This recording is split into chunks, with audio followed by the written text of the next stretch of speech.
بچه ها نشون بدن. بریم از کوچکترینش شروع کنیم. کشینه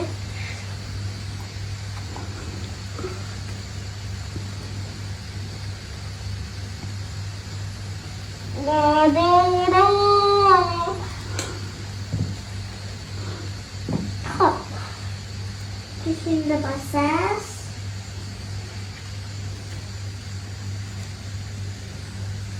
کوچکترین چیزاشو واسه من خریده. دمپایی هم هست. جزش خیلی خوبه. از سفال شروع شده. سفال بودم نواسم گرفته که خوابیده اونجا. خب نگاه کنید اینه که جنسش از پارچه است با شلوارش با جوراب‌ترین موجه که شورت سبز است. یکی این دمپایی این دوتاست.